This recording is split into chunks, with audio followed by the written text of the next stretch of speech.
Yes, sir. 14. Hey. Back at it. Yes, sir. Dude, Yes, happy sir. Sunday, bro. Happy Sunday. Indeed. We here. We here. Another Sunday. Another live moment for the black boy. Hey, speaking of that, and I'm sorry I didn't say this before the show. We might have to think of another name. Yeah. The other group, from what I'm seeing, they got an LLC on the name. Yeah. So we might have to think The Black Boy Podcast, they got LLC behind it. Yeah. And there's no way we can initial it or anything, shorten it up, nothing. Nah. Lesson learned before you. That's what I'm saying. We'll figure it out. Yeah. Bro. As of right now, we good. For sure. Neither one of us have that traction just yet. Okay. I'm just thinking of on the back end, the legal. Gotcha. Right, for sure.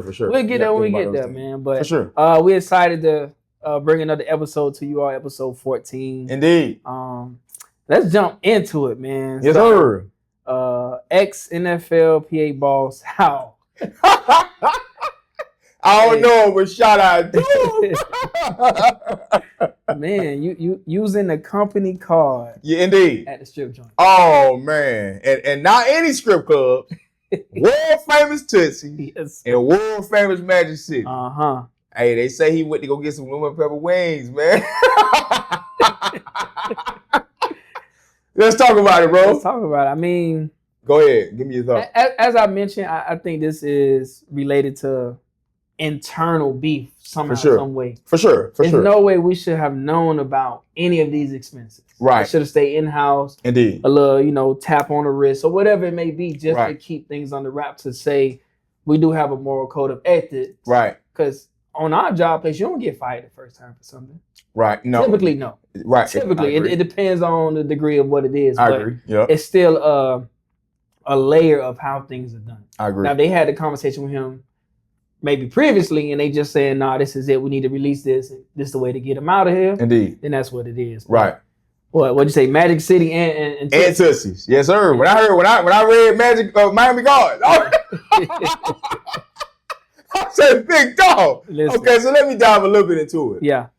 And to your point, I think this happened 23, apparently. 2023? Yes. Okay. This wasn't recent. I thought it was recent. No, this was 23. Okay. As you said, it's an internal investigation. I see it now. Yeah, as an internal investigation. We talk about ethics. We talk about optics. We talk about accounting. You know what I mean? Like, this wasn't this wasn't his first gig. Like, this dude been, top dog for a while. To become executive director, you got to have an extensive resume. So I think this was something that may be the norm. In my opinion. From what you explained, it seemed like I thought this was a most recent expense. No, this was 23. Okay. Right, and here's the other point to add. These details came out after the resignation, which was 2-3 days ago. Got it. So I think, of course, whoever is on his team indicated, hey, these are the findings. They're going to publish it. Let's go ahead and resign and you push on. But as I said before we started recording, he has another job, and there was conflict of interest because of this either law firm or whatever that other employer was. So this has been rumblings for a while because he's had his position, I believe, 2 years? Okay. So I think, in my opinion, like you said, there was some enemies that were developed, as far as maybe him taking the other gig. And as we know, you talk about 32 billionaires, they could find information if they wanted. Yeah. On anybody. That's just what it is, whether it's, those that's coming in the draft, those that are existing on the team, support staff. If they want information, billionaires gonna get it, bro. That's just kind of what it is. I think it comes is the activities align with sports as jocks. That's just kind of what it is, bro. I mean, who doesn't necessarily use a car service? You don't want to drive. That's true. If you're drinking. That's true. So that expense wasn't a biggie, as we talked about. The expenses were relatively small in nature compared to these are millionaire and billionaire affairs. Right. But do you think, sorry to interrupt. No problem. Do you think it's based on the NFL trying to gear up into their season? Like, let's get some eyes on us. Because that when I see articles like that come out like this, that's kind of the sense that I feel. Gotcha. Like, it's heading into football season.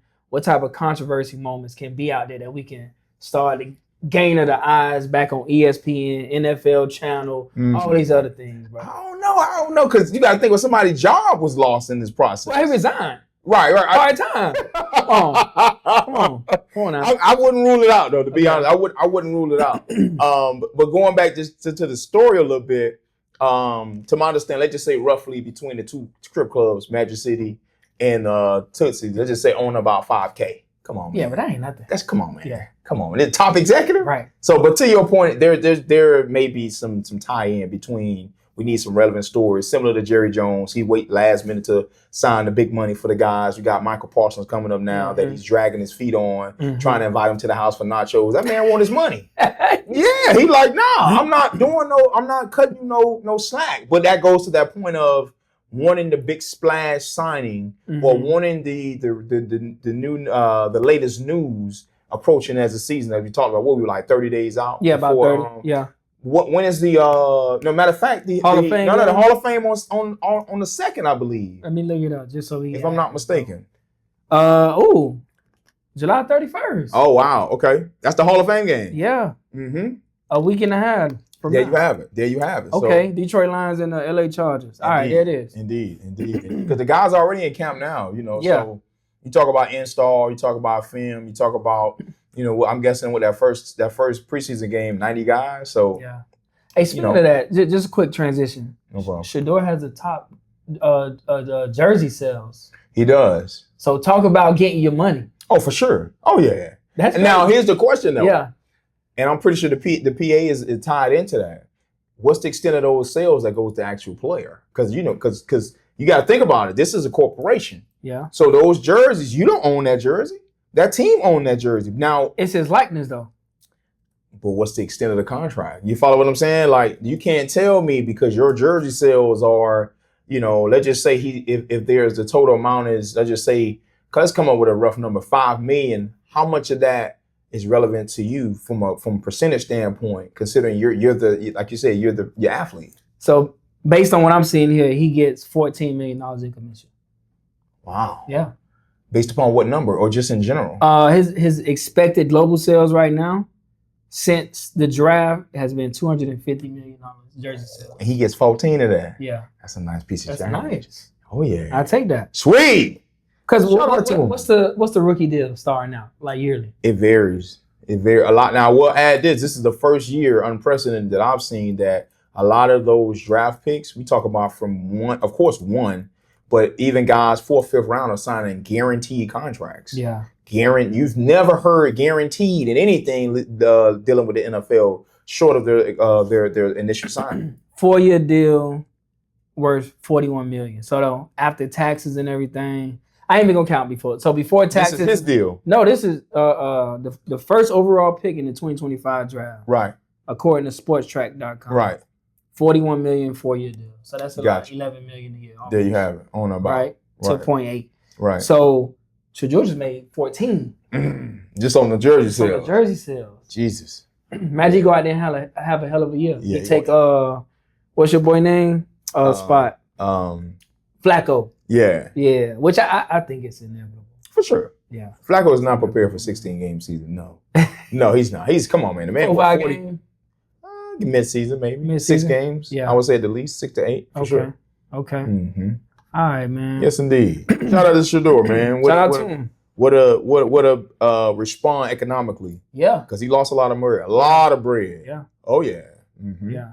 So let's jump, man. So being on the athlete subject, we're former athletes. Right. Excuse me.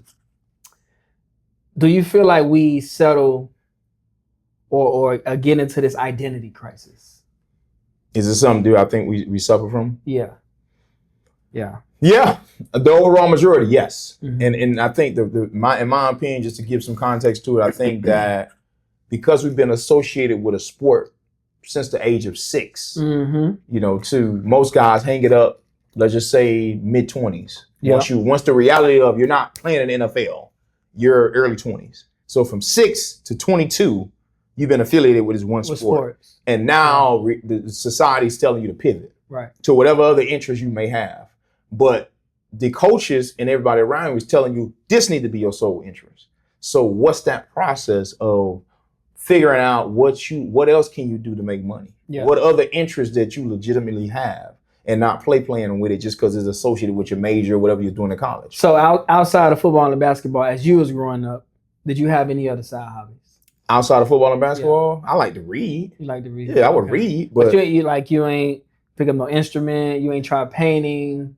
Not at all. No. All sports, football and basketball. That's what kept me out the projects. Got it. I mean, I ain't gonna say I was in the projects, but that's what kept me out of trouble. Yeah. Just being in both sports, and then as the two intertwine or throughout the calendar season, it just helped me stay out of trouble. What I'm saying is, okay, elementary, middle school, there are classes that you can take that introduce you to things. Right, for sure. So you didn't take any of those kind of particular Not seriously. I think woodshop was something that kind of felt fun, what I mean? Yeah. But outside of that, reading was the only thing that I would take some time and read, Got it. But that was it for me. See, for me growing up, I was at my middle school, I was on the morning class show. So that's how I learned a lot of stuff I'm doing now. Oh, wow. Okay. So being able to switch screens and work the camera, I learned that early. But also when I got to the West, I was in the art classes. Oh, that's what I did. Yeah. Okay, cool. And I wasn't the best artist, but it also just was showing me a different part of life. Indeed. Versus just the sports, right? Indeed. Okay. And I think in hindsight, even subconsciously, I thought I was gonna be 6'2", 6'3" like my dad. Gotcha.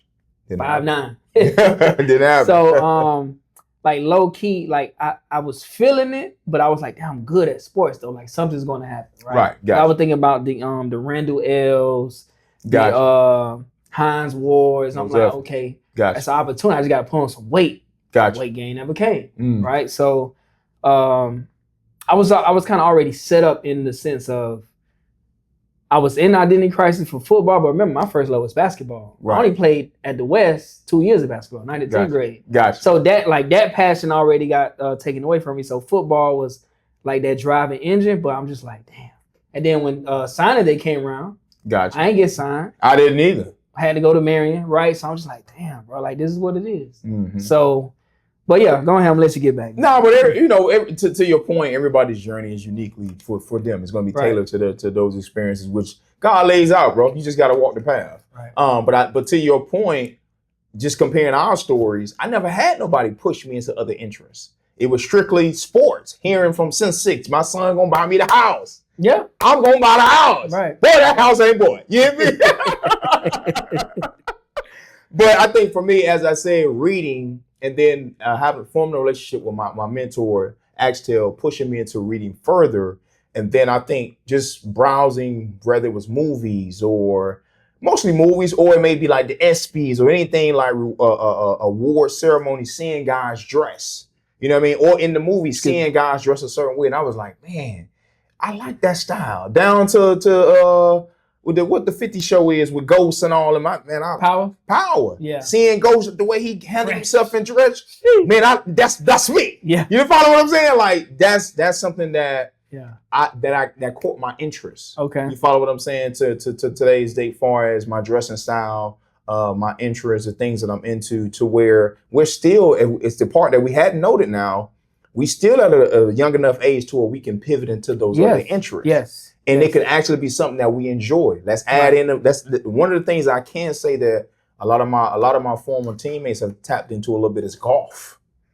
Golf has become a thing. The shoes, I love golfing, bro. The shirts. I mean, the attire, the guys that are actually out there taking this serious. Really, it's actually competitive. It is. Yeah, for sure. And that's why I like going to Top Golf, man, because I'm pressing on my swing too. Shout out to my boy Alex. Indeed. Because his people work there, so we normally get like a free lane. That's what's up. But like just going into something that you can now center your thoughts on. You can wake up and like, okay, this is what I'm moving towards, man. Indeed. There's a lot of opportunities out there. And it's so many tournaments, bro. Gotcha. You can actually make I ain't gonna say a decent living, but you can make some bread. There you have it. So I think that's the next. That's the next phase. But yeah, suffering identity crisis, man.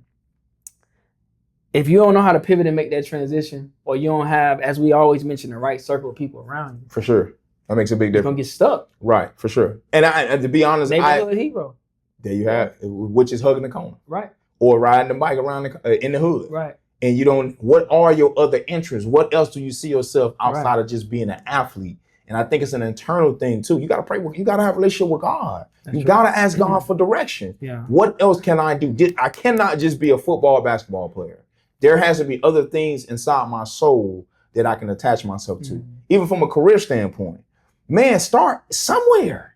I don't care if it's Target. It's a job that can parlay into something else. Yeah. Last time I checked, well, I forget the name of that big gas station. Is it Beeblebees or something like that? I forget the name of it, but some of them manager jobs at these, like even your Wawas, man, them cats ain't they making money. They making money. For sure. Yeah. Think about it. So you mean to tell me if you're good with people, there's the interpersonal skills that are needed for sure, but customer service to where I can do an 8-hour shift and I can make $80,000 at a gas station at a central location. Yeah. Come on, man. I think what it is though, playing sports, you're used to the freedom. For sure. So if you're used to the freedom, you're not used to now being stuck somewhere 8-9 hours. I get it. Some days I'm going insane at work, bro. I'm not going to lie. Right? And it ain't matter what job I've been on. Gotcha. Just being in one space for 8-9 hours where we're used to practice 2 hours. Right, for sure. Right. So the transitions look just a little bit different about how you maneuver throughout your day. Gotcha. But sticking to the identity crisis, I think in this space, especially coming out of, the context of who you might have been high school, college, you got to immediately cash in on opportunities. Right. Oh, run a camp. Right. For sure. If people know your name and it's traveling this far in the city, these many years past whatever year you played, run a camp. Run a camp. Right. Get the kids. Yeah, you ain't got to charge nothing crazy. $5 a head. There you have it. Building your brand. Mm-hmm. And then pretty soon you're like, okay, this is what it's like to run a business. Gotcha. And that business is going to transition you to different things in life. Right. Because you're seeing the money come in different. And it still may be free time for you. Gotcha. You're still doing what you love. There you have it. Right. And we see a lot of people do it, but I think the ones that don't make it in some form of fashion, right? Mm-hmm. So maybe, they was all state, all team, all county, whatever different states call it in high school. The transition just doesn't look how it should. Right. So I think that's the space they need to be. And I'll add this too, like once you're done playing, if you still want to be associated with the sport, get into the coaching side of it. Mm-hmm. Get into the management side of it. Right. Them GMs, them scouts, they're still around the sport. You're not doing install, but you're around the sport and you're being compensated to do it. Which goes back to what you were saying last week with the AD. Right, like for sure. On the job. Yes, yes. Those are things that should be indicated, man, because you, to an extent, you're still satisfying that competitive edge, which is where we all struggle as former athletes. You're looking for something competitive to supplement what you're used to as when you were actually playing. Mm-hmm. It's never going to be the same. The camaraderie will never be the same. Right. But there's subsections of that experience that you just got to be engaged and lock in. Mm-hmm. You know what I mean? Yeah. Yeah. So what does a person do outside of, like you say, sticking around the sport, trying to run camps? How do you get out of this identity crisis? Man, like I say, you got to do some soul searching. Mm-hmm. You got to go do some soul searching. I think the spiritual element of it is super important because even with myself in the season that I've experienced and currently in and trying to coming out of, going into the Faith Center in Sunrise, the pastor being a former athlete and him speak about his past, whether it was selling drugs, whether it was cutting up in school, whether it was giving his mom a hard time, and to see him leading people. We got grown men, grown women in church crying just because he's I ain't gonna say he's selling hope, but that's the element. He's teaching daily. He has these chapters of whatever the particular lesson may be, but you're building strength from a spiritual standpoint. That's gonna lead you, that's gonna bring you into a community. That's going to give you purpose. That's going to give you drive. And you need that spiritual foundation to figure out what is what. Another point I'll give is you know what you like. As you said, you dealt with art. Go to Wynwood. Find something to do. Just be what they call it, I forget the term far as a creator, if you will, but even down like to freelancer. Okay. Find something. Nobody's going to give you the game. You got to figure. You know your personality. You know what you like to do outside of sports. And women, let it be something else, bro. And I just think it's a journey, man. It's not something that everybody has. It's a process. Mm-hmm. And you go from there. I know I said last point, but another point I'll make is those that play video games. What's the name of that? Twitch or whatever it is? The streaming. Find your lane. Yeah. Find your lane. And that's what's crazy, bro. Because, I always say I'm on TikTok Live. Gotcha. So TikTok Live it's algorithm based. You can scroll. It's nothing in particular it's showing you. Gotcha. But like if you get stuck on a certain live, it'll start showing you like similar lives to that. Gotcha. It's a lot of people who play them games on there. Yes. And I'm looking, 1,200. 1,200 people watching. Mm-hmm. Watching them play the video Watching- game. Sending little gifts like the little like the little gifts are monetary things. Oh, wow. Right? So it's like, oh, nice move. 5 cents. I'm like, that's crazy. That's crazy. And it's because a passion point that you're now doing and you're letting other people kind of, just be a part of it. Right? Indeed, So, indeed. Yeah, That is crazy. it's a lane for everybody. And actually, I was on a phone call yesterday with a friend, and I know that they can push and get their life in the space that they want to get to, Right. but they're afraid of social media. Let's just put it like that. Okay. Right? They don't want to present themselves in a certain manner because of identity crisis, Right. of what people saw them as in high school. So there's somebody from high school, and I told her, and it's a woman. I said, look, you already got your page set up how you want to. Right. You're a beautiful woman. Right. Just call it a spade a spade. The Right. minute most men see a beautiful woman online, what they doing? They watching. Oh, for sure. You get on TikTok live and you could just stand there. Look. Yeah.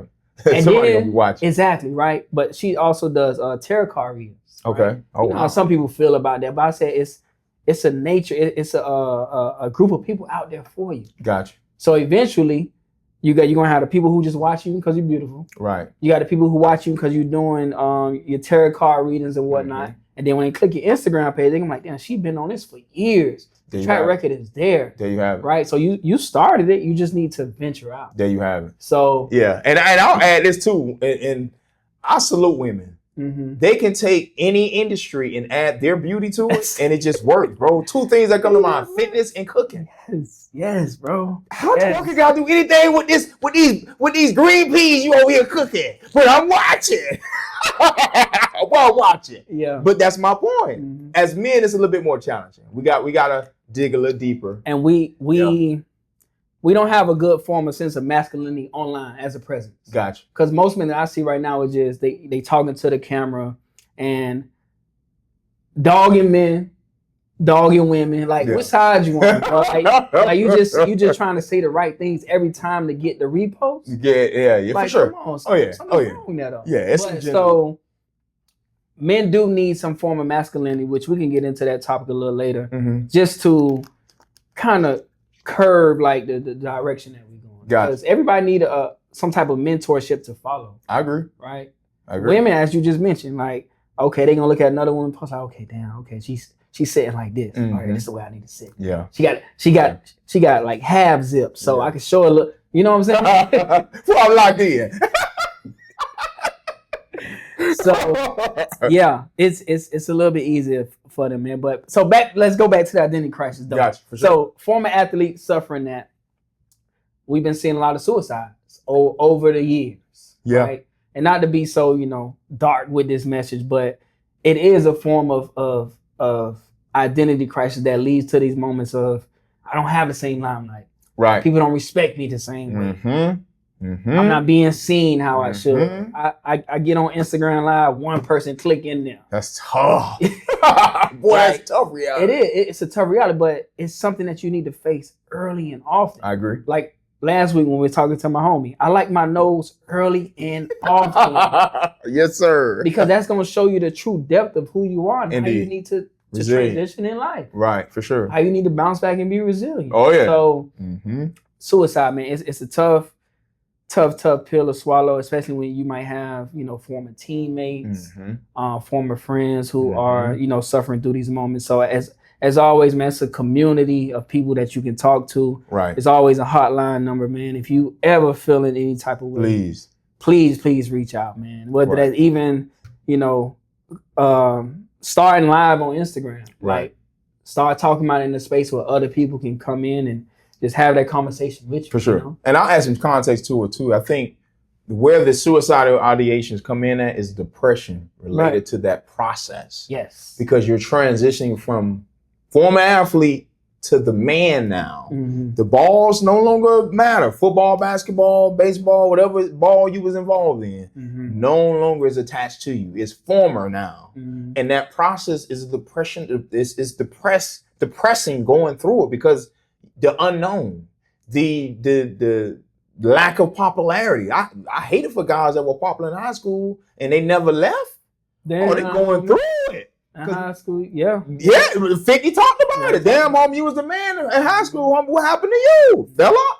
And it ain't necessarily fell off. He's just transitioned to a different phase. Yeah. Different season. Exactly. If you graduated, let's just say our year, 06, ain't no way you think you finna go to that school and be embraced the same. Them people don't know you. They don't know you. You're not involved in sports. Right. You're no longer that guy. Right. You don't even have the same friends. Yeah. You don't look the same. Because especially if you ain't working out. Yeah. Man, I done seen some real legit 5-star athletes at the local park, like, damn, this is a whole different dude. Yeah. To where you get for me, I've had the benefit of hearing boy, you look the same. Because it's a mindset. Right. But there was a heavier time for me. Right. There was a push time for me. I'm just keeping it real, which was part of that depression state. And I'm gonna keep it real, man. There were times where I didn't know where that next dollar was gonna come from. I'm dreaming about, I won the lottery. Wake up like, damn, I didn't win. And bro, trying to figure it out. Everybody's gonna go through it, bro. I ain't gonna say you're gonna think about suicide, but you're gonna think about, like, you know, you're gonna be afraid, bro. Fear is gonna come with that. But as we talked about the term resilience, you have to figure out how do you stay resilient through any hardships. Because even when you find your lane, you still gonna get hit with the unknown. Whether that's change up from the wife, change up from the kids, change up from the career that you pursuing. You know, change up in your finances. Come on now. Yeah. That's the thing. Let's highlight the financial part. Akon, he was finna build this new city in what city was it? Somewhere in Senegal, Africa. something like that. Somewhere in Africa. Yeah. He done had money for how long? Many years. He's going through a dry season. Yeah. Dame Dash going through dry seasons. Any man, we know that a lot of our love is attached to our finances, but boy, you're gonna go through it. Your money ain't gonna be solid forever. Right. You gotta, it's ebbs and flows. Ebbs and flows. Ebbs and flows, ride the wave. And that woman you think down with you, okay, sir, let them pockets go dry. You're gonna see. I've been through it, going through it. On the other side, I'm still here.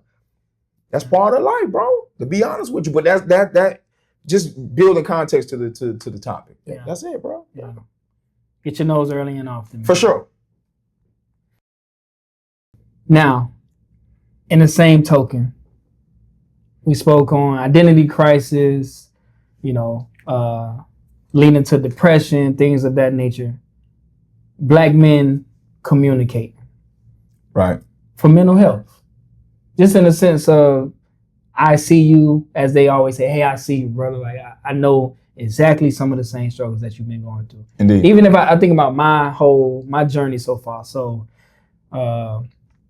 graduated, went to Marion, started the program there, first touchdown in history, left, moved out to California, staying with my dog Vape. We out there, junior college, homeless for about a week, ended up finding a place, got recruited to Kentucky, first year, partially ineligible, so scholarship ain't go all the way through. Once I became eligible mid-season, had to wait till the next year to get the scholarship. Gotcha. Finished the one season that I had, cool. Coached the 1 year, cool. Left. Came back home, Enterprise took me through 2 separate rounds of 4 interviews. Did not get the job. Wow. Did not. So that's my time. Exactly. That's what made me shift back and move to Kentucky. I was Gotcha. like, I ain't really got no resources in Miami. And a lot of people still don't have resources down here. I agree. In general, right? Yes. And I think about some of our classmates, people I knew from elementary, Bunch Park days. And it could be a thing of maybe they didn't try, they didn't want to. Right. Right. But I don't know a lot of people in position that can actually help the next man propel to the next situation. Gotcha. Right? Because spade to spade, a lot of us come down here. Well, a lot of us from Miami in general work at the post office, corrections. Oh, yeah. Police officers, firefighters, but not in a position to hire and help others get on, right? Gotcha. Now, there is a whole community of, family that go through corrections, police officers and this and whatnot. But the people who don't want to go that route, there's no other way within this community that they're able to gravitate to something different. Gotcha. So now, boom. If I didn't move to Kentucky, I think the second time around, and I end up joining, the company I'm with now. Gotcha. ain't no telling where I would be, right? Mhm. And that's because I decided to make a jump. I Gotcha. had a community of people who I need to talk to, whether I was my best friend, my older brother, who is also my best friend, Gotcha. you know, Solid. my dad, just people who I'm like, yo, I gotta move back up. I can't sit out here. I don't got nobody who can help me get a job right now. Gotcha. So being able to communicate where I was in that space, it gave me the, I ain't gonna say comfort, but it validated the space I was in that moment. Gotcha. Right. So boom, move back up. Going through my mental you know, differences. Working $8 an hour. I'm 25 years old at that time. So tough. That's what I'm saying. So luckily I was able to get with the company I am now. Gotcha. Management status, you know, making the money I make. Divine order. But imagine not being able to communicate with somebody. Like we all got friends, but you don't have the friends where you can talk about these certain situations. No. Too. No. Right. Not so at all. like as you mentioned, in the football space, going through and what you mean you tripping today? Like you sad today or whatever the case may be. Right. So the importance of having just strategies that you can share out with others. Right. So that's what I'm leaning on for this question. Gotcha. Man, you went in depth, bro. But like I said, from what I hear, it's divine order. You know what I mean? Like you were able to navigate that process, but that was your process. That was your journey. You didn't know what was on that jump. But there were people that motivated you to take that to feel as if jump was an option. Right. You follow what I'm saying? Right. And I mean, as we said, Miami's a interesting place, bro. Miami's a fun place. And the jobs you mentioned, majority of those are public servant jobs. Yeah. They're not for everybody. I've been a public servant since 2012. This is not for everybody, bro. What? The amount of people that I've impacted in the community, man, I can't even keep count. I've done yeoman's work related to criminal justice.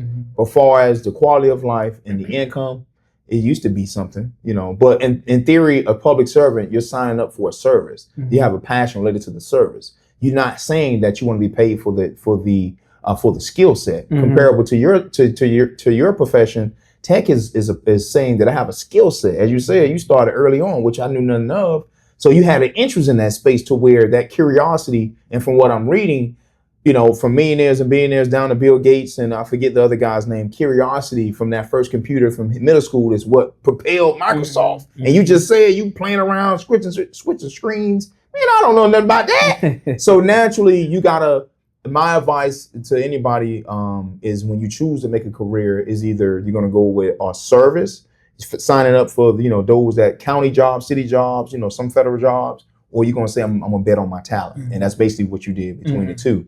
But yeah, bro, yeah. I just think there's some blessings that have to come with that, you know, as far as running into the right people, especially for me with Axe, man. It was, you know, I tell them a million times, bro, it ain't a word, any amount of money that I can do to pay you back, bro. Just, if nothing else, you gave me time to think. And that's something that, you know, earning leisure guys talk about too. If you're living paycheck to paycheck, you ain't got time to think. You ain't got time to be creative because you're in survival mode. When do you give yourself time to think, which is going to help you make the play to get you out of survival mode? And then in our position, now that we're in stronger positions, now we have to, I guess, keep in mind that this is not forever. You follow what I'm saying? Like, I know how many 60-year-olds you know is still working.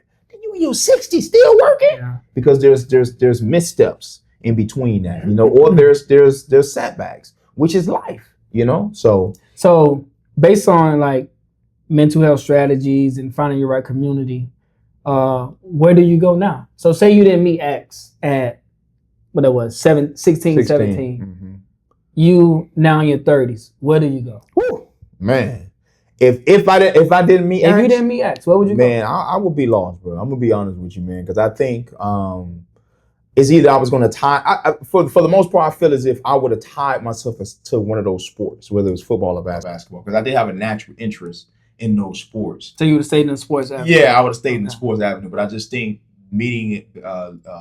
spending the bulk of time I did with an educator, he's gonna push education. So my natural love for reading, which I started with just it was like a basketball story, but I was able to visualize it. Yeah, you remember shout out to Dr. Davis talking about when you read those imagery, those images, right? And that's what piqued my interest related to reading. So I knew it had to be something where I can read and write, to where, you know, being in the criminal justice space, you read and write every day. That's essential. If you can't do that, you got trouble. And naturally, when you read and write, the articulation comes with it also. So that's what helped me pivot and figure out other interests. Got it. Yeah, but that was just my experience directly. In my 30s right now, if I was in a space where I needed to venture out and find my community of people, it'd be volunteer work. Gotcha. Indeed. Because I think leaning into understanding other people's story, as we always mention, is very important. But now you're all doing the same work that doesn't have any monetary value with it. Gotcha. So conversations become natural. Gotcha. Oh, what brings you here? Oh, what do you do? Mm-hmm. Oh, okay, I go to this church. Well, you know, so all the little what they call it, ice breaking conversations, right, start to help you build a community of sure. how I'm leaning and gaining these relationships with people. Gotcha. And say is that volunteer type of work where it's like maybe bi-weekly, once a month. Right. It's almost like going to church. Right. Right. And pretty soon that becomes a space of where you're leaning in on finding opportunities. Right, for sure. Because they might value how you have conversation, how you show up and represent yourself, how you dress. Right. A lot of these things play a factor. Indeed. And then that translates into how it plays just a role on your mental health. Mm-hmm. I think about when I sometime with my company, when we go do the volunteer work at some of the elementary schools. Okay. We just go and we, you know, we got the tambourines, we sing with the kids, right? Wow. And it's like it gives me that moment of, okay, I'm in this space to give back, but I'm also valuing like just life in general. Some of these kids, you know, I don't know if they call it still special education. Gotcha. Well, what do they call it? It's something else they call it now. I don't think it's still special ed. But yeah, we've been out for a while. But then it's from that, and then the beach cleanups. Okay, sweet. Helping people adopt animals. Like it's just a lot of different people I've been meeting over the years. Gotcha. And it's all tied to the company. It's all sweet. It's through Benevity. So you do Benevity work. It's actually an app.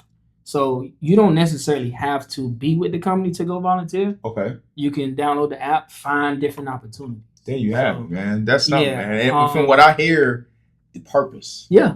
So it's leaning in on purpose, and purpose is a clear lane to mental health. For sure. Because if you're waking up with a different sense of, I have a reason to get up today. There you have it. All that the subconscious thoughts and all that just started to for sure. I like that, bro. Yeah. And I got to download that app because I actually have had an interest, and I think as we talked about, one of the suggestions we might have discussed was the work-life balance. But to be honest, I think a giving back portion of your life helps create that work-life balance. Going to continue on the topic we talked about as far as the work-life balance. I've mentioned to my supervisor, you know, hey, is there like a MOU? What's the clearance process to be involved in being involved in the community, you know, relative to volunteering? Because although you're a public servant, and as I said, it's a very rewarding job that I have, but you're primarily dealing with criminals. Mm-hmm. So those that have been involved in the criminal justice system. So there is a there's a burnt out feeling related to dealing with similar personalities, as opposed to being involved in the community. You're running into people that are genuine. Mm-hmm. You know, not to say that, you know, just because somebody involved in the system, they're not genuine, but there's an energy related to those experiences, as opposed to being in the community. You know, it's a little bit more innocence that I'm attracted to. But as you said, whether it's a beach cleanup, whether it's, you know, I'm thinking about, you know, feeding the homeless, you know, whatever it may be, book giveaway, you know, speaking to the kids at the schools. But you did a lot of that work. If you think about through Hollywood, because I was on your page the other day, I was like, I forgot that boy used to go live and talk like he was Kevin Samuels. True indeed, bro. But no, I've done it. It's just when I moved back, and then you got the COVID happened, and then, you know, I had another kid, and it's just those experiences, man. But I know for me, my greatest impact will be getting them young. You know, to say, hey, if you mess up, you on this side, now you dealing with me, right? As opposed to, hey, here's some gems, here's some gifts. Do right, listen to your teacher, listen to your parents, and then we proceed from there. And last thing I'll add in is I built relationships in Atlanta to where even though I moved to New Orleans, I was still able to come back and talk to the kids, whether that was the juvenile facility, whether that was the schools. And in Miami, I just hadn't built those relationships. I just And a hadn't. lot of us haven't. And that's why I say, even for people who grew up in Miami, that's why we just haven't found that way above Indeed. where we need to be at. Right. For sure. More So work to do. yeah. More work to do. We'll get there, man. We'll get there. I think even us going into the space that we're in, trying to just create different avenues for people. For sure. Eventually, we'll have the outlet for people. Indeed. But, Indeed. I appreciate that conversation. So, work-life balance. We typically talk about interpersonal skills. So, let's talk about soft skills. Okay. Listening, right? Mm-hmm. Being able to recap the conversation that somebody said. Eye contact. For sure. Mannerisms, body language, all of that. So, word choosing. Exactly. I know I'm not the best, even on this podcast. I'm working on it, baby. I'm working on it. So, as I tell my team often, because they often mention like, oh, I want somebody who is going to coach me up to be in the same space that I'm in. Gotcha. I'm like, yeah, no, because you want perspectives from people that talk to who you are genuinely. Gotcha. Not just from this viewpoint of I already know what this person knows how to do. No.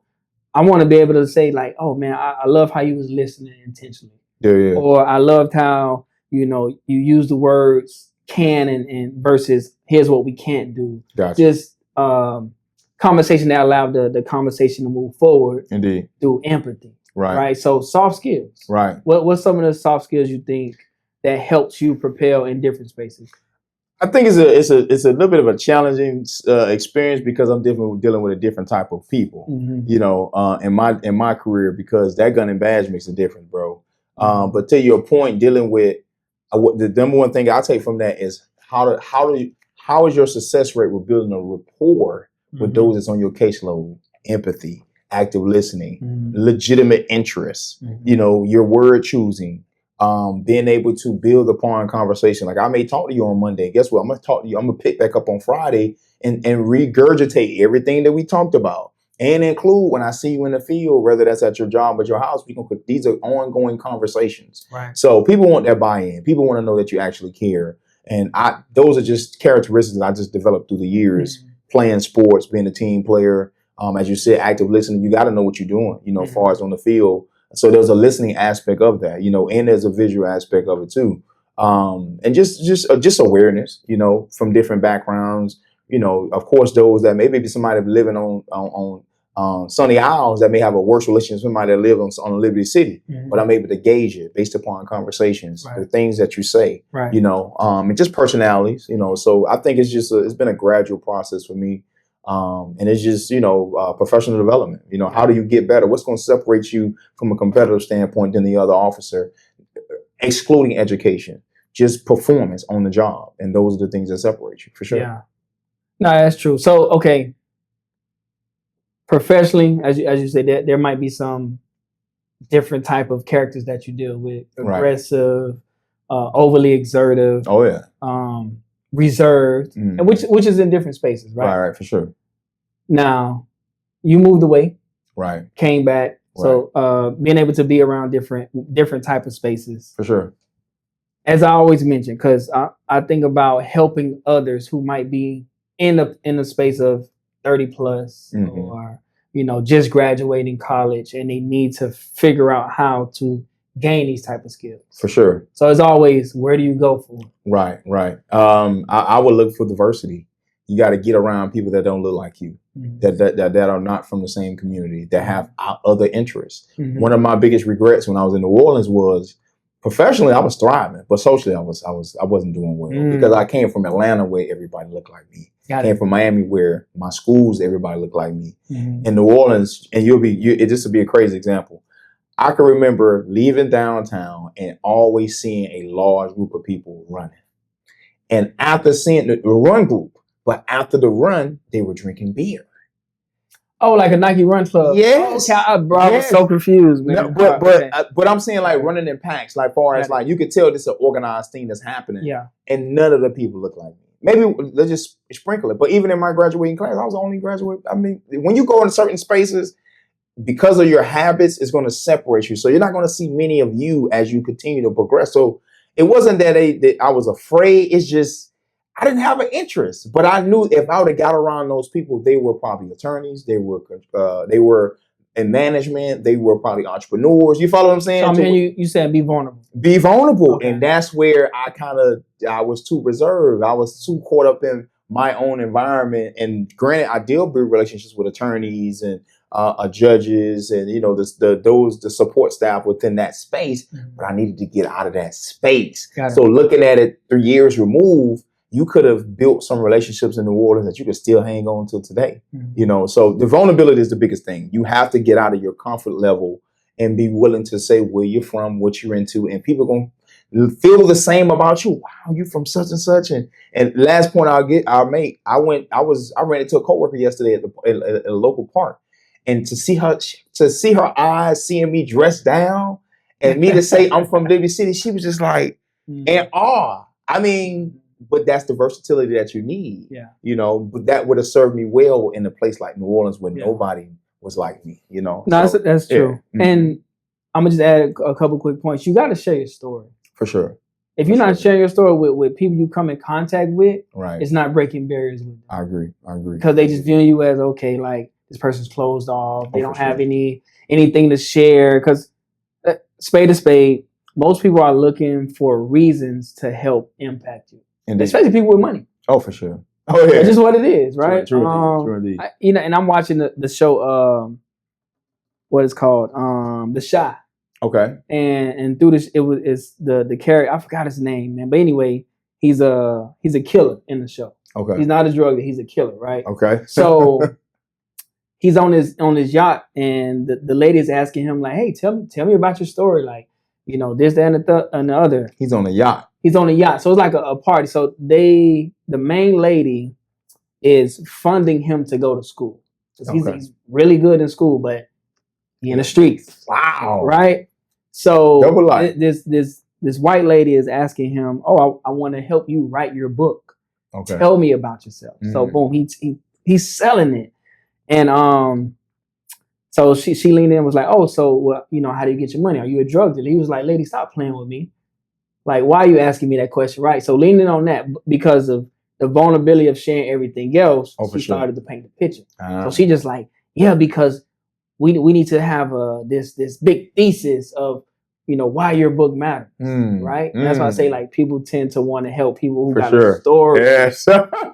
That's a good analogy, bro. Good tie-in. Yes, so sir. Like if we're leaning in on them soft skills, being able to tell a story. Yeah. We all know how to tell a story. Yeah, for sure. But you have to be vulnerable within your story. Indeed. And just adding in, or just what I'm taking from that, you got to know how to position you. You got to know how to give the layers of your story, especially if it comes with some violence or some dark side to it. Choosing your word choice. Yes, because Liberty City rings bells everywhere.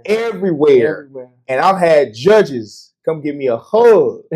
Like I'm gonna be honest, man. I've cried in the federal courtroom because it was a young man who said, "I'm not gonna stop using this drug," and my pitch to him was how drugs have impacted my family. This was before I even knew I was coming back to Miami, and I'm talking about as I'm pleading to the guy to take on the treatment services as opposed to using it. I couldn't help emotion and God saying, "Share your story about how drugs have affected my family from generation to generation." And then once I was done talking to him, looking around, seeing other people crying, like, man, this dude is standing up here, in the position that he in and sharing his life story. So to your point, yeah, man. And it created so much credibility for me, in that space. As I said, if I would have been able to parlay that on the social element, I would have never left no lie. True indeed, bro. I love that, man. Yes, so all this transitions to our last topic of the day. The dating life in 2025. Right? and soft skills. Right. In a relationship. Soft skills in a friendship.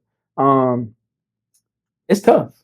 It is, bro. Because spade to spade, I've met some women, you've met some women. For sure. Who want to be treated like a queen the first date.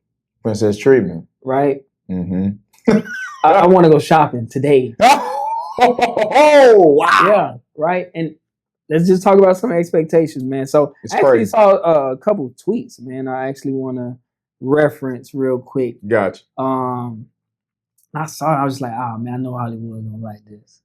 Let me go to it. And this is powerful too. Gotcha. A girl can casually just say something and you already know you're not going to date or marry her. True indeed. No. True indeed. That take me shopping. I'm out. Exactly. I'm out. Like, why is that the expectation so early? In my opinion, man, social media is the problem. Because now you got a woman in New Hampshire that's sharing her story. Exactly. And you got a woman that's only showing the highlights of her vacations, not even who she's with. Right. On my way over to selfish. Oh, for sure. And that's selfish. I'm adding this. On my way over to this location, I've seen several older men with younger women. Mm-hmm. Okay, so that's who she's on vacation with, but she's not gonna show him.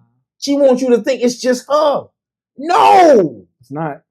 No, in Miami, as we know, it's old money or illegal money. Yeah. I digress.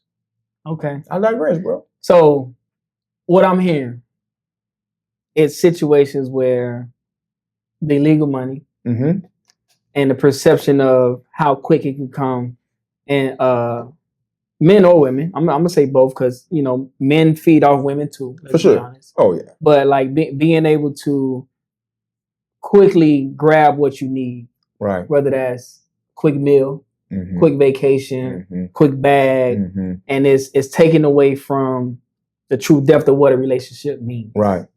Oh yeah. Oh yeah.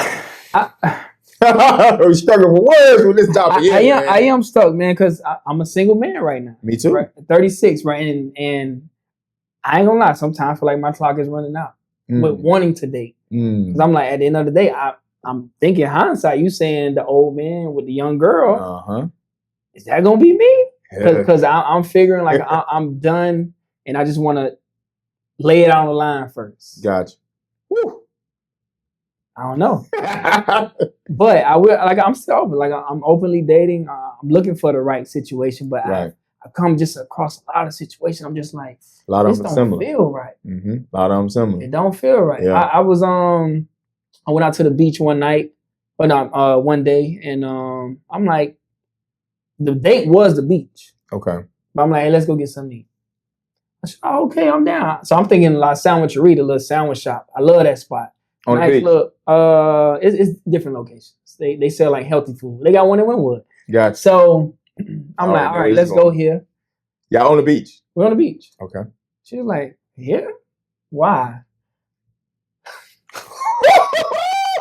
She said, why? And I'm just like, we've been in the sun for about 2 hours. They got nice smoothies. There you have refresh yourself, and they got healthy sandwiches. It could be hot and toasted versus cold, right? There you have it. And looking at it online, I'm like, oh, this is good. But nah. What? I said, okay. So I said, so what you thinking? I already know where you going. Go ahead, hit me with it. She say, I say, what you thinking? She like, oh, let me look. Boy, I'm ready for this. So I'm ready for this combo. It's this one spot, not too far down, seafood, right? The seafood location. She want to go to seafood location. What's the name of the restaurant? I don't even know the name, but the minimum meal on there was about $60. The minimum. At minimum. Okay. Minimum. Okay. Right? So I'm just like, okay. So now I'm like, am I being used right now? First date? First date. First date. Yeah. Yeah. So then we get there, to the seafood spot. We went. So I said, you know what, man? I said I treat myself. I do want some seafood. I treated myself. There you have it. Now she proceeds to say, oh, let's get a bottle of wine. Wow. Why? Woo-hoo! So how it starts. Yes. It's multi-layered, bro. But it was a teaser, if you will. And there's an expectation that I want the finer things in life. What have you earned? What have you done to think that this is what a ticket I gotta pay? Right. When I took the cost-effective route, which would show me whether or not you really in, whether or not you take an interest in me or my means. Which one? But being from Miami, I hate to say it, bro. It's just, and I'm gonna keep it real raw. the influx of illegal money in Miami, bro, has created a facade in the dating life. Mm-hmm. These luxury items, these luxury goods, these luxury cars, and whoever these guys that are providing this, they risking their freedom, man. Yeah. And that's why you never see them. Mm-hmm. That's why they never show their faces. Listen, man, I understand hustling element. Let's keep it real. Historically, anybody that did any fraud-related activity was either a woman or a gay man. Yeah. You now got heterosexual men that are stealing for a living. You're going to feed your family on stealing. How? What's the pride in that? Yeah. Come on, bro. But again, I mind my business. I don't care what you cats into. Right. But y'all flooding the dating game like this is the norm. Yeah. When it's not. Yeah. It's not, bro. If you got to sit on that phone and call 40,000 people to make $10,000, fam, just go check in at Target, man. Right. Put your hours in. Right. Come on, bro. And then you think you better than 9 to 5 guy? You got to be crazy. Yeah. And just naturally, if you're stealing from somebody, you're creating bad karma for yourself. Mm-hmm. That's what cats don't understand. But now you got women that typically would be a wholesome woman. Now she's created a false reality. Yeah. To what now she want to go get a bottle of wine. And you just met this woman. Right. Yeah, so because you look nice or you got a 6-pack, that means I need to spend $300 on the first date? No, auntie, it don't work like that. It's your first and last. Yeah. And let me get the check. I don't need that bottle. You get a cup of wine. I mean, get you a few cups. You want a whole bottle so you can put it on Instagram, put it on social media. Come on, man, it gotta stop, bro. But this is part of the element. This is part of the problem with 9 to 5 guys or those that have been. You ain't been in your profession no 2-3 years, bro. You in management, right? If I was anywhere else, I would be in management. It's just I chose to stick in Miami, but regardless. We've long tenure employees to where if you're making 6 figures, it should be respected. Mm-hmm. But in a city like Miami, you gotta be a millionaire to date a hoe. Oh man, it's ridiculous, bro. It's ridiculous. Just like, and again, I'll conclude. It's exchange of services, bro. Mm-hmm. You take pride in yourself, you work out, right? I take pride in myself, I work out. So just because you got a 6-pack or you got a nice shape. That means it supersedes me working out, me making sure I'm presentable as well, because it goes both ways. Yeah. I mean, yeah, we see women dating unattractive men, but you prefer an attractive guy, right? Ain't your homegirl gonna high five you when I walk away? You doing all right with that one right there? Come on now, it matters. It's on both ends. We both want to massage our egos, massage our pride by dating something attractive. Mm-hmm. That's actually got purpose. Not, oh, girl, he steals for a living, so whatever. Come on, man. Ain't no pride in that. Ain't no pride, and that aligns with your values too. There you have it. Because if you going home to that, actually they don't go home to that. They go to their mama house. There you have it. So let's transition real quick to even speak on the Shannon Sharp issue then. Shout out to OG, man. Yeah. So apparently he settled for, you say 50 million? Allegedly. Yeah. Allegedly. 50. Allegedly. I think that's overzealous. Yeah. I think realistically 10 to 15. Because at the end of the day, you was better off just getting her pregnant and paying child support. There you have it. This young lady was 19. And he in his mid-50s. Yeah. I mean, Teach his own. As we all know, money just brings out the personality in you. Right. So this is something he had an interest in. Right. It's just this particular situation blew up. Right. So, but now let's talk about this 19-year-old in her dating life. Right. She's not going to come across another man of that stature. At all. At all. Nowhere near. But now her level of what she views dating expectations looks different. Oh, for sure. Because now she got the bread. I mean, but even, okay, say she didn't get the bread though. Okay. Even dating a man who was flying her out. Right. Going on these vacations. Right. It's going to be doing whatever they did. Right. Now, she can't date another man in her age range at all. Because they can't provide the lifestyle. Exactly. Right. So now is accounting to the single dating life that continues to happen further and further on. Okay, so let me interject real quick. To your point, if your dating experiences is as such, what is the seed of that experience? If you know if it's illegal or not. Mm-hmm. If it's a legal experience attached to that quality of life, that's a house of cards. How you gonna now bring that to the guy that you know got a regular job? Yeah. He can't do the same thing. Why? Because he's responsible. He's not chancing his freedom. Come on now. And he looks better than the Foster. Come on, let's talk about it. Yeah. So hey man, like I say, I mind my business. I don't care what them cats into. But don't go sharing those experiences with Sabrina and Chelsea, and now I can't get my hands on it. Because they think I'm gonna go. I'm not doing it because I'm leveraging my personality. I'm leveraging my intellect. I'm leveraging my education. Right. I'm leveraging my employment stability. Okay, so quick story. Well, not a story. When we was in high school, gotcha, we saw the women get picked up. Oh, for sure. Oh yeah. So now that we're in our 30s, right? Not saying that's what we do, but I'm painting a picture. Right. Some of those same women are looking for that same expectation of who they was dealing with based on the lifestyle. Because them was older men who had bread, whatever, the case may be, right? So now they're in their 30s, still looking for that same lifestyle. Ain't happening. Right? It ain't happening, but a couple do find some, right? Gotcha. But if we relating it to the 17, 18, 19, 20-year-olds right now, who are dealing with the people with the swiping cars or whatever it may be. Yeah. Their dating experience in the next 10 to 20 years is going to be terrible. Yeah, I agree. Especially with all of the ways that Trump is implementing all these little fraud things now. The money going to dry up soon. It always does. It's going to dry up soon. It always does. Even I know one of the companies out there that I won't name, they switched how you can use gift cards. Mm-hmm. There you have it. There you have it. You can't just go in there with a certain physical one. You have to add it to an account that has your name. There you have it. Oh yeah. And then, and I'll say this from a criminal justice standpoint. Naturally, technology learns the gray areas, and it's up to the criminal to try to figure out another loophole. But that's in theory what happens. Technology is going to catch up with all those things. You got to find another gig. Like back in 06, 08, I'm guessing from, let's just say on about 08 to, they just say 9. Tax fraud was a big thing. TurboTax and all that. You ever heard of TurboTax now? It's dead. It ain't happening. So it's just a trend that gets exhausted. It is. But if you also think now with crypto, where everything has to have a blockchain associated to it. Don't get me wrong.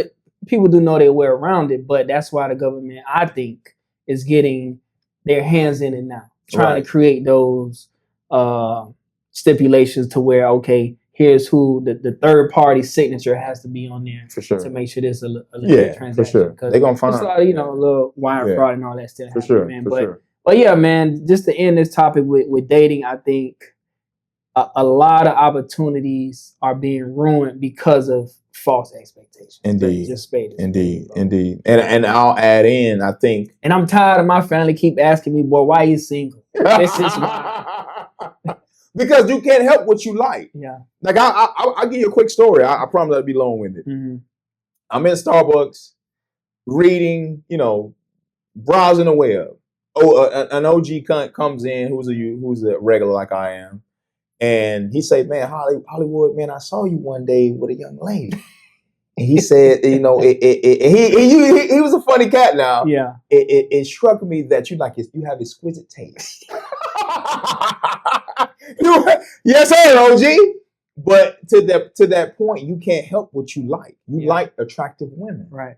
But that woman needs to know that lifestyle that somebody tried to create for you, if it's from illegitimate means, it's short term and it's a house of cards. Mm-hmm. Don't bring that energy or that expectation to the next guy. Start from zero, and then you guys build to that point. Because again, a real man will not lead with his wallet. He will lead with other aspects of his life, of his characteristics. Yep. That's what's going to catch your interest. That's what's going to keep you. That's going to hold the basis of what y'all got going. There you have it. Mm-hmm. Things that you like about him, his interests, his swag, his personality, the way he carries himself. That's what I'm going to teach my son relative to dating, and then of course with my girls, that's what you look for in a man. Like, nah, man, look for the legitimate means that's going to stick around for a while. Yeah. For sure. Well, man, we gonna call it a night, bro. Indeed. Solid. Episode 14, solid conversation, as Yes, you just indeed. mentioned, man. We got these extra mics now, man. So we ready for the guests. We ready to it is. Continue the conversation, get everything going with what we want to go within our lifestyle, man. Indeed. As always, Pleasure, bro. Appreciate you. Better in the books, man. Yes, sir. Episode 14 in the books. Law, step up, baby.